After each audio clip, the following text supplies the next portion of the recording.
বিসমিল্লাহির রহমানির রহিম। আসসালামু আলাইকুম। নবম শ্রেণীর শিক্ষার্থী বন্ধুরা, আজকের ক্লাসে তোমাদের স্বাগতম।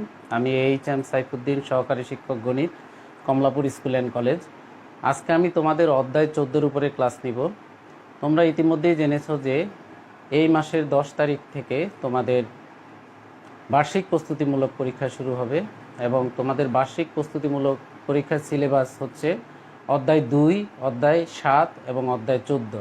অর্থাৎ তোমার অধ্যায় 2-এ আছে বীজগাণিতিক রাশি, অধ্যায় 7-এ আছে তোমার হলো অসীম ধারা, আর হচ্ছে অধ্যায় 14 সম্ভাবনা।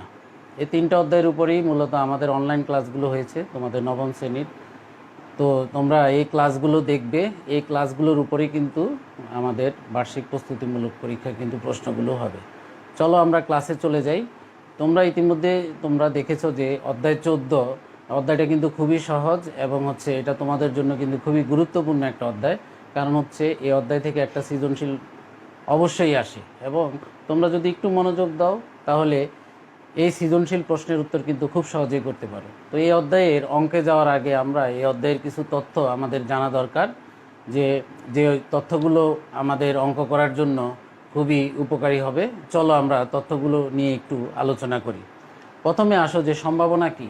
সম্ভাবনা কথাটার সাথে কিন্তু আমরা কিন্তু পরিচিত। যেসব ঘটনা সম্পর্কে আমরা নিশ্চিত নয় সেক্ষেত্রে কিন্তু আমরা সম্ভাবনা কথাটা ব্যবহার করি। যেমন আমরা বলি হচ্ছে যে এই ছেলেটি এই বছর এসএসসি পরীক্ষায় পাশ করার সম্ভাবনা আছে, অর্থাৎ এক্ষেত্রে নিশ্চিত নয়। অর্থাৎ বাংলাদেশ শ্রীলঙ্কা ট্যুরে গিয়ে শ্রীলঙ্কাকে পরাজিত করার সম্ভাবনা আছে, এই রকম আমরা যদি নিশ্চিত না হই তাহলে এই ক্ষেত্রে আমরা সম্ভাবনা কথাটা কিন্তু ব্যবহার করি।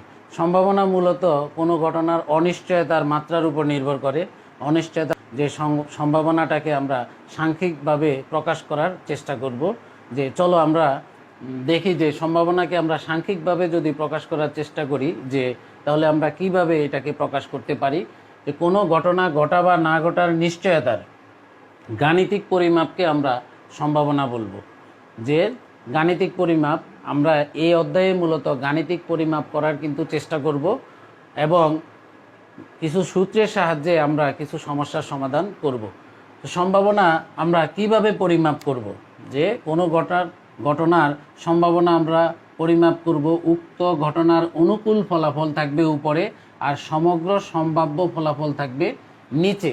তাহলে এটা আমরা কিভাবে প্রকাশ করব। ধরো আমি একটা ছক্কা মারলাম, ছক্কার মধ্যে কয়টা আমার সমগ্র ফলাফল কয়টা ঘটতে পারে, 6টা।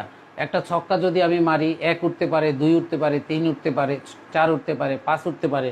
তাহলে আমি যদি বলি যে একটা ছক্কা যদি আমি নিক্ষেপ করি, এখানে কিন্তু প্রত্যেকটা ঘটনার ওঠার কিন্তু সম্ভাবনা কিন্তু সমান। অর্থাৎ আমি একটা ছক্কা যদি নিক্ষেপ করি সেক্ষেত্রে 1 উঠতে পারে, 2 উঠতে পারে, 3 উঠতে পারে, 4 উঠতে পারে, 5 উঠতে পারে, 6 উঠতে পারে এবং প্রত্যেকটার কিন্তু সম্ভাবনা কিন্তু সমান। তাহলে সমগ্র সম্ভাব্য ফলাফল কত? 6। একটা ছক্কা নিক্ষেপ করলে সমগ্র সম্ভাব্য ফলাফল 6। এখন আমি যদি 1 মারি তাহলে 1 ওঠার সম্ভাবনা কত? 1 আছে কয়বার? 1 বার। তাহলে আমার উক্ত ফলাফলের অনুকূল ফলাফল, উক্ত ঘটনার অনুকূল ফলাফল কত? 1। তাহলে নিচে হবে 6, উপরে হবে 1। প্রত্যেকটা সম্ভাবনার সর্বোচ্চ মান কিন্তু আমরা 1 এবং সম্ভাবনার মান হচ্ছে তোমার 0 থেকে 1-এর ভিতরে। এরপরে আসো দৈব পরীক্ষা। দৈব পরীক্ষাটা কি? দৈব পরীক্ষাটা হচ্ছে যখন কোনো পরীক্ষার ফলাফল আমরা পূর্ব থেকে জানি কিন্তু কোন ফলাফলটা হবে সেটা নিশ্চিত আমরা কিন্তু বলতে পারবো না। যেমন একটি মুদ্রা যদি আমরা নিক্ষেপ করি, একটা পয়সা যদি আমরা নিক্ষেপ করি, সেখানে হেড এবং টেল থাকে। তাহলে একটা মুদ্রাকে যদি আমরা নিক্ষেপ করি তাহলে দুটো ঘটনা কিন্তু ঘটতে পারে, একটা হেড উঠতে পারে, অন্যটি টেল উঠতে পারে। এই ক্ষেত্রে আমরা বলতে পারি যে হেড উঠার সম্ভাবনা, হেড যে উঠবে সেটা কিন্তু আমি জানি না, বা টেল যে উঠবে সেটা কিন্তু আমরা জানি না। তাহলে এই পরীক্ষাটাকে কিন্তু আমরা বলতে পারি দৈব পরীক্ষা। তাহলে দৈব পরীক্ষার আমরা সংজ্ঞা কিভাবে দিতে পারি? যখন কোনো পরীক্ষার ফলাফল জানা থাকে, অর্থাৎ আমি যদি একটা মুদ্রা নিক্ষেপ করি, মুদ্রা নিক্ষেপ করলে হেডও উঠতে পারে, টেলও উঠতে পারে, তাই না? আমরা কিন্তু ফলাফল জানি। কিন্তু কি ফলাফল আসবে তা নিশ্চিত করে বলা যায় না। অর্থাৎ হেড উঠবে নাকি টেল উঠবে আমরা কিন্তু বলতে পারি না। এক্ষেত্রে আমরা এই ঘটনাটিকে বলবো যে এই পরীক্ষাটিকে বলবো যে দৈব পরীক্ষা, কারণ কোন ফলাফলটা হবে সে সম্পর্কে কিন্তু আমরা কিন্তু নিশ্চিত নয়। তাহলে দৈব পরীক্ষা কি আমরা জানলাম। ঘটনা, কোনো পরীক্ষার ফলাফল বা ফলাফলের সমাবেশকে ঘটনা বলে। ঘটনা হচ্ছে ধরো একটা ছক্কা আমি যদি নিক্ষেপ করি তাহলে সেক্ষেত্রে 1 উঠতে পারে, 2 উঠতে পারে, 3 উঠতে পারে, 4 উঠতে পারে, 5 উঠতে পারে, 6 উঠতে পারে, এই প্রত্যেকটাকে আমরা বলবো ঘটনা। এবার আসো নমুনা ক্ষেত্রটা কি। নমুনা ক্ষেত্র হচ্ছে কোনো দৈব পরীক্ষায় সম্ভাব্য সকল ফলাফল নিয়ে গঠিত সেটকে নমুনা ক্ষেত্র বলে। অর্থাৎ একটা দৈব পরীক্ষা, আমি একটা মুদ্রাকে কি নিক্ষেপ করব, তো এক্ষেত্রে আমাদের হেডও উঠতে পারে, টেলও উঠতে পারে। এক্ষেত্রে হেড আর টেল, আমরা হেডকে যদি এইচ দ্বারা আমরা প্রকাশ করি এবং টেলকে আমরা টি দ্বারা প্রকাশ করি, তাহলে হেড আর টেলকে আমরা যদি সেট আকারে প্রকাশ করি সেক্ষেত্রে সেটি হচ্ছে কি নমুনা ক্ষেত্র। অর্থাৎ আমরা বলতে পারি যে কোনো দৈব পরীক্ষার সম্ভাব্য সকল ফলাফল নিয়ে গঠিত সেটকে দৈব পরীক্ষার সম্ভাব্য সকল ফলাফল নিয়ে গঠিত সেটকে আমরা বলতে পারি নমুনা ক্ষেত্র। নমুনা ক্ষেত্রকে আমরা সেট আকারে লিখব। এরপরে আসো নমুনা বিন্দু। নমুনা ক্ষেত্রের প্রত্যেকটি উপাদানকে আলাদা আলাদাভাবে বলে নমুনা বিন্দু। এটি যদি একটি নমুনা ক্ষেত্র হয় তাহলে এইচ হচ্ছে একটি নমুনা বিন্দু এবং টেল হচ্ছে কি টি হচ্ছে কি একটি নমুনা বিন্দু।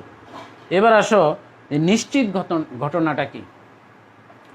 নিশ্চিত ঘটনা হচ্ছে যে ঘটনাটি অবশ্যই ঘটবে সেই ঘটনাটিকে আমরা বলবো নিশ্চিত ঘটনা। অর্থাৎ আমরা জানি যে প্রতিদিন সকালে সূর্য পূর্ব দিকে উদিত হয়, এটি কিন্তু নিশ্চিত ঘটনা এবং এটা ঘটবেই, এবং প্রতিদিন সূর্য পশ্চিম দিকে অস্ত যায়, তাহলে এটি হচ্ছে নিশ্চিত ঘটনা। নিশ্চিত ঘটনার সম্ভাবনার মান কিন্তু 1। এবার আসো অসম্ভব ঘটনা। যে ঘটনা কখনোই ঘটা সম্ভব নয় তাকে আমরা বলবো অসম্ভব ঘটনা। আমরা যদি বলি যে রাতে সূর্য উদিত হবে, এই ঘটনা কিন্তু কখনো কিন্তু সম্ভব নয়। অথবা আমরা যদি বলি যে রাতে সূর্য আলো দেয়, তাহলে এই ঘটনাও কখনো সম্ভব নয়। তাহলে এই ঘটনা অসম্ভব ঘটনার মানও কিন্তু 0। এবার আসো যে আমরা যদি বলি যে বিচ্ছিন্ন ঘটনা কি। বিচ্ছিন্ন ঘটনা হচ্ছে যদি কোনো একটি ঘটনা ঘটে তাহলে অন্য আরেকটি ঘটনা ঘটার যদি সম্ভাবনা যদি না থাকে তখন আমরা বলবো একটি ঘটনাকে আরেকটি সাপেক্ষে বিচ্ছিন্ন ঘটনা। এভাবে আমরা বলতে পারি কোনো পরীক্ষায় একটি ঘটনা ঘটলে যদি অন্য কোনো ঘটনা না ঘটে তবে ওই ঘটনাগুলোকে আমরা পরস্পর বিচ্ছিন্ন ঘটনা বলবো। অর্থাৎ আমরা যদি মুদ্রা নিক্ষেপ করি তাহলে এক্ষেত্রে হেডও উঠতে পারে, টেলও উঠতে পারে। যদি হেড উঠে তাহলে টেল অবশ্যই উঠবে না, তখন আমরা এই দুটি ঘটনাকে বলতে পারি পরস্পর বিচ্ছিন্ন ঘটনা। এবার আসো যে আমরা সম্ভাবনার সূত্রটা আরেকটু দেখি, যে এইখানে যে কোনো ঘটনা ঘটার সম্ভাবনা আমরা কিভাবে বের করব। সমগ্র সম্ভাব্য ফলাফল থাকবে নিচে আর উপরে থাকবে উক্ত ঘটনার অনুকূল ফলাফল। অর্থাৎ এই সূত্রটা ব্যবহার করে আমরা সম্ভাবনার অনেক অঙ্ক আমরা সমাধান করব। চলো তোমাদের পাঠ্য বইয়ে কিছু সম্ভাবনার অঙ্ক দেওয়া আছে, আমরা সেগুলো সমাধান করার চেষ্টা করি। তোমরা এই সংজ্ঞাগুলো মনে রাখার চেষ্টা করবে, কারণ সৃজনশীলে কতে কিন্তু এই সংজ্ঞাগুলো কিন্তু দেওয়া থাকবে। চলো আমরা অঙ্কে চলে যাই।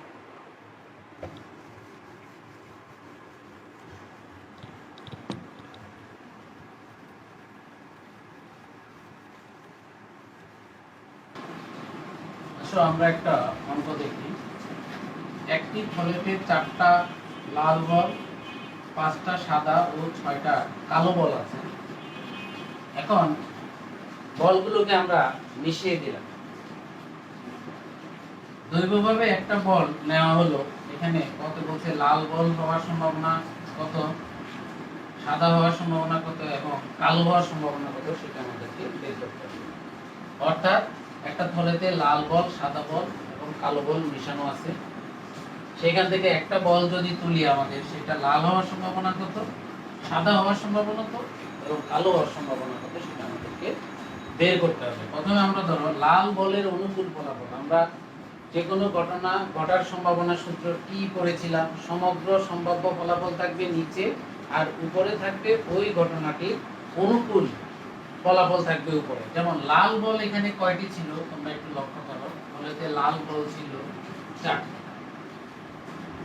তাহলে লাল বলের অনুকূল ফলাফল হচ্ছে কত, 4, আর সমগ্র সম্ভাব্য ফলাফল হচ্ছে মোট কয়টি বল আছে দেখো, 4, 5 আর যদি আমরা 6 যদি যোগ করি হবে 50। তাহলে সমগ্র সম্ভাব্য ফলাফল থাকবে নিচে আর অনুকূল ফলাফল থাকবে উপরে। আর প্রবাবিলিটি পি অফ আর, আর মানে কি রেড, রেডকে আমরা কি আর দ্বারা প্রকাশ করব, আর হচ্ছে প্রবাবিলিটি অর্থাৎ হচ্ছে আমাদের সম্ভাবনা। আমরা probability of R, probability of red, আমরা এটাকে সংক্ষেপে এইভাবে বলবো, probability of R equal to 4/5। 4 হচ্ছে কি, লাল বল সংখ্যা হচ্ছে 4 আর টোটাল বল সংখ্যা হচ্ছে 15, অর্থাৎ লাল হওয়ার অনুকূল ফলাফল হচ্ছে 4 আর হচ্ছে সমগ্র সম্ভাব্য ফলাফল হচ্ছে কত, 15। এবার আমাদেরকে যদি বলে সাদা বল হওয়ার সম্ভাবনা কত, সাদা বলকে আমরা W দ্বারা প্রকাশ করব। প্রবাবিলিটি অফ W সমান তোমার হচ্ছে সাদা বলের অনুকূল ফলাফল কত আমাদের 5 আর সমগ্র সম্ভাব্য ফলাফল কত আমাদের 15। এখন দুটোকে দেখো কাটা যায়, 5 দিয়ে যদি আমরা ভাগ করি কত আসে 1 আর 5 দিয়ে ভাগ করি কত আসে 3। এরপরে আসো কালো বলের অনুকূল ফলাফল কত, 6। কালো বল হওয়ার সম্ভাবনা কত, আমরা যদি একটা বল বৈধভাবে আমরা নেই, তাহলে কালো বলের অনুকূল ফলাফল কি হবে 6 আর প্রবাবিলিটি অফ বি, দ্বারা হচ্ছে কি ব্ল্যাক, আমরা এটা ধরে নিলাম যে প্রবাবিলিটি অফ বি, তাহলে কত হবে আমাদের সমগ্র ঘটনাটা তোমার হচ্ছে হবে কি নিচে, তোমার যেটাকে আমরা বলবো সমগ্র সম্ভাব্য ফলাফল নিচে থাকবে আর উপরে হচ্ছে কি আমাদের অনুকূল ফলাফল। অনুকূল ফলাফল এক্ষেত্রে কোনটি, কালো বল। কালো বল এখানে কি দেওয়া আছে 6টি। এভাবে আমরা তোমার হচ্ছে যদি কোনো বলের অঙ্ক দেওয়া থাকে, মার্বেলের অঙ্ক দেওয়া থাকে, এরকম কিন্তু দেওয়া থাকবে, এইরকম আমরা যে সম্ভাবনার যে সূত্রটি আছে সেই সূত্রটি ব্যবহার করে আমরা এইভাবে সমস্যাগুলো সমাধান করব। চলো আমরা আরো কয়েকটা অঙ্ক দেখি।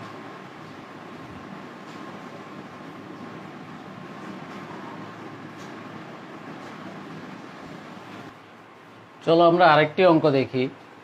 একটি নিরপেক্ষ ছক্কা নিক্ষেপে জোড় সংখ্যা আসার সম্ভাবনা কত, এটা আমাদেরকে বের করতে হবে। তোমরা জানো ছক্কায় ঘটনা হচ্ছে কয়টি, 6টি, 1 2 3 4 5 6। এই ঘটনাগুলোর ভিতরে টোটাল জোড় সংখ্যা কয়টি, 3টি, 2 4 6। দেখো একটি ছক্কার নিক্ষেপের সম্ভাব্য ফলাফলগুলো হলো কি, সম্ভাব্য ফলাফল আমরা যদি একটা ছক্কা নিক্ষেপ করি তাহলে কি উঠতে পারে, প্রথমবার নিক্ষেপে 1 উঠতে পারে, 2 উঠতে পারে, 3 উঠতে পারে, 4 উঠতে পারে, 5 উঠতে পারে, 6 উঠতে পারে, এবং প্রত্যেকটাই কিন্তু তোমার হচ্ছে সম্ভাবনা কিন্তু ওঠার কিন্তু সমান কিন্তু। এখন এদের মধ্যে জোড় সংখ্যা হচ্ছে কত, 2 4 6। তাহলে আমাদের বের করতে বলছে যে জোড় সংখ্যা আসার সম্ভাবনা কত। আমরা জানি যে জোড় সংখ্যা আমাদের কত কত, যে 2 4 6। তাহলে আমাদের জোড় সংখ্যার অনুকূল ফলাফল কয়টি, 3টি। 2 4 6 জোড় সংখ্যার অনুকূল ফলাফল হচ্ছে আমাদের 3। তারপরে এখন আমরা কিভাবে বের করব জোড় সংখ্যা আসার সম্ভাবনা কত। তাহলে প্রবাবিলিটি অফ জোড় সংখ্যা আমরা এভাবে লিখব, আসার সম্ভাবনা কি, আমরা কি জানি, সূত্রটি জানি যে উক্ত ঘটনার অনুকূল ফলাফল। উক্ত ঘটনা বলতে এখানে কি বোঝানো হয়েছে, যে জোড় সংখ্যা আসার সম্ভাবনা। তাহলে জোড় সংখ্যা আসার সম্ভাবনা কত, 3। আর হচ্ছে আমাদের সমগ্র সম্ভাব্য ফলাফল, সমগ্র সম্ভাব্য ফলাফল কয়টি আমাদের, 6টি, 1 2 3 4 5 6। তাহলে উপরে হবে 3, নিচে হবে 6। আমরা যদি কাটাকাটি করি তাহলে কত আসবে, হাফ। তাহলে এই ক্ষেত্রে জোড় সংখ্যা আসার সম্ভাবনা হচ্ছে কত আমাদের, হাফ।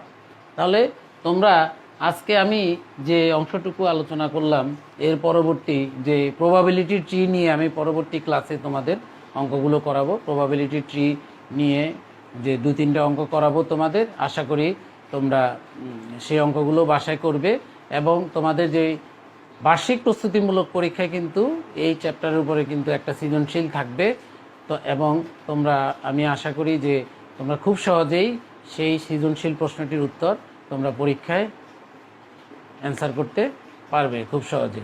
পরবর্তী ক্লাসে তোমরা অবশ্যই যে প্রবাবিলিটি ট্রির উপরে যে অঙ্কগুলো করাবো সেই অঙ্কগুলো তোমরা একটু দেখবে। তো তোমরা আবারও একটু মনে রাখবে যে তোমাদের যে বার্ষিক প্রস্তুতিমূলক পরীক্ষার সিলেবাস কিন্তু আমরা কিন্তু অধ্যায় 2 অর্থাৎ সেটি হচ্ছে কি বীজগাণিতিক রাশি, অধ্যায় 7 অসীম ধারা এবং অধ্যায় 14 সম্ভাবনা, এই 3টা অধ্যায়ে তোমার অঙ্কগুলো তোমরা ভালো করে করবে। পরবর্তী ক্লাসে আবার দেখা হবে। আজকে এখানে শেষ করব। আল্লাহ হাফেজ।